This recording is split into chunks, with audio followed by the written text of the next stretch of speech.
Hello and welcome to the iTricks interview. I'm Justin Robert Young for iTricks.com, and joining me right now, live from Las Vegas, it is Paul Draper. How you doing, Paul? Hey, how are you doing? Good to be on. Thank you very, very much for joining us here on the iTricks interview. And it's funny, the way you came on was a bit different. You actually stumbled onto the series itself and kind of was interested by it, and Right? now we're happy to have you on. One of your other interviews told me that he had mentioned my name on your iTricks series, so I went and listened to it and listened to the other ones and found that you also had Marco and Jeff McBride and some of these other wonderful people and decided, gee, this is something that'd be fun to do. Great. Well, no matter how it happened, we're very, very psyched that you are now with us. So let's get right into the questions. When you are crafting your routine, when Right. do you decide when something can come, let's say, off the farm team and into the big leagues? When is an effect paid its dues and ready for prime time in your routine? It's a hard question because in mentalism, as opposed to many other forms of magic or the performing arts, it's a interactive sport. And so much of mentalism has to be performed and worked with an audience. When someone is working billiard ball manipulation, for example, you can work it in front of a mirror, you can work it for hours on your own, you can work it back and forth with an individual director, and create a beautiful piece. You can videotape it and have it beautiful and perfect and there. And then once it's there with the music and the story and the structure and all of those pieces, it's ready for the stage. But with mentalism, and primarily a big part of what I do, it's about that interaction with people and knowing how they're going to react and interact. So my effects go in front of a human audience very quickly. I have four different directors that I show my pieces to. Okay. I do have a lot of experience writing these pieces, but then I instantly start putting them up in front of free shows. I'll go to open mic nights, I'll go to local comedy clubs, I'll go to local burlesque houses, I'll Yeah. perform for the Masons or the Shriners and try them out there. Then they move next into a middler in between two strong pieces. So I'll have two strong pieces of magic and I'll throw it in between them so that if it fails, I know I have something to pick up afterwards. Yeah. So with mentalism, it's going into the big leagues pretty quickly. So yeah, let me just explore what you said a few seconds ago. The Sure. idea of going out and doing other smaller gigs, Right. at various different places. This is, I'm sure, it's something that a lot of people would like to do more than they actually do, and is Sure. likely, part of the reason why you have such a strong set. But when did you decide that that was going to be an integral part of your professional life? Oh, it always has been. I think the opportunity to perform whenever we can is the key. I think the absolute core of what makes someone a performer is his flight time performing. A pilot has to have flight time flying an airplane, and a magician or mentalist or theater, an actor or singer has to have flight time in front of an audience. That's why they're master classes. Sadly, we don't have a school for magicians. And so any opportunity to join Toastmasters, to learn to be a speaker, to join in community theater productions, to work backstage in tech crew. These are the ways we as magicians hone our art. And that flight time in front of a real audience and interacting in front of real audiences, even if they're free audiences, even in a coffee shop, that's the core to making a routine good if you're going to be a mentalist. If you're going to be a magician, you have more time that you can practice without an audience because you're creating that beautiful picture that people are watching rather than an interactive experience with every effect. So you're saying, especially in your genre, that Right. it's people. It's all It's people, people. people, people, people, no matter what.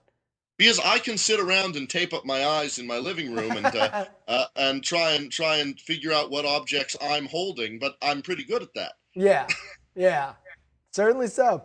All right, now who's your favorite performer who's not like you at all? This is a difficult question because That's because two difficult questions in a row, by the way, for those right keeping track at to home. delineate who's someone that's not like me at all. My favorite magic show. Are we talking just magic? Well, let's say in Magic for right now. Yeah. right now. Let's stay in Magic. I think we have another out of Magic question coming up later. So let's say Okay. in the genre, in the niche. My favorite magic show I ever saw was the Carnival of Wonders in Reno with Mark Kaelin Ginger and Jeff Hobson. Okay. This was directed by Joni Spina, written in part by Jim Steinmeier. Huge illusion and comedy and musical theater and just an enormous spectacular of magic. And that's illusions and bright colors and dancers and every kind of variety artist. That was really a beautiful magic show. As an individual performer who's different from me, um, as different as possible within the genre, I think being managed by the same person I'm managed by Tobias Beckwith, is Marco Tempest, who you've interviewed on here. Yeah. I had the pleasure of working for him in a production that we did in Colorado for John Deere Tractor, and uh, just his style and his elegance and his ability to integrate a message with the magic is very, very powerful in a technological way. I integrate the message in story and in structure and in emotion. But he is a visual genius, and he's able to create visual imagery and technological wonder that's very different than what I do, and I'm impressed by it. Now, especially for Marco, it kind of seems if you're doing corporate work, that's almost a necessity. Right. To integrate. Obviously, they want something mentioned. I think we ran a thing on iTricks not too long ago with I'm blanking, but it's a fantastic card magician who I'm totally embarrassed that I can't remember right now. But he was doing a thing on gas mileage, and I made a joke on the side that like how much you want to bet that he counted out the price of gas with cards 2 or 3 Sure.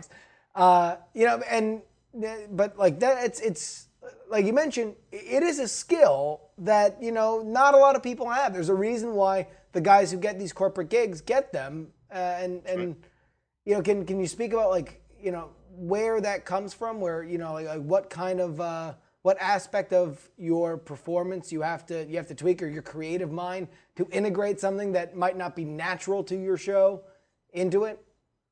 Well, it's just the desire to. It's the difference between seeing magic as an art and seeing magic as a business. Okay. And if we want to create magic as artistry, we create very different magic than we do in other places. For example, last week I was performing the close-up room at the Magic Castle, Hmm. and I opened up my set by playing the Navajo flute and then telling the true story of a time that an Apache shaman I saw him do some magic for a couple of Navajo on the Navajo reservation, Okay. and I could never do that. That's a piece of artistry. That's a piece of storytelling. Yeah. And I could never do that in a corporate venue. In a corporate venue, I have to understand that my core job is not to be a magician or a mentalist or a speaker. My core job is to implant the company's messages into the minds of these spectators, to implant the morals of the company or the event into the audience, and to sell their product. And that's my job. And the magic is secondary to the core goal. And so once we accept that, it becomes far easier, because a invisible deck, for example, is an effect that a lot of magicians use. It's usually performed. Think of a card, turn it upside down, put it in this deck. I spread out the deck, and the one turned up card is yours. Yeah. Huzzah! Wonderful. And people say, "Yay, magician! You're so amazing! You're so incredible!" And we say, "Thank you so much. I'm so incredible." But in a corporate environment, that deck of cards, I recently did a show for a company called Vortex, Okay. and I said, they made a turnkey system. They made a computer system that allowed you, without the use of a tech staff, with a single button push, you can access any file, and it backs up everything on everybody's computers in the entire office. And so I said, imagine that this is the Vortex turnkey system. Imagine that all of the files, 52 of them, why 52? Because there are 52 cards in a deck, are inside of here. And with a single button push, you want to access just one file. What file do you want to access? Is it a black file or a red file? A black file. Is it a club file or a spade file? A Yeah. spade file. And what's the number or the face of your file? A 3? Just push the button, say 3, and I open it up. There's one card upside down, directly delivered to you, fast, easy, and secure with Vortex. And so just Very have interesting. Yeah, I really think, and by the way, it was Bill Malone. It just hit me, and I should be, really, arrested for not remembering. Bill Malone. That's it. That's what helped me remember.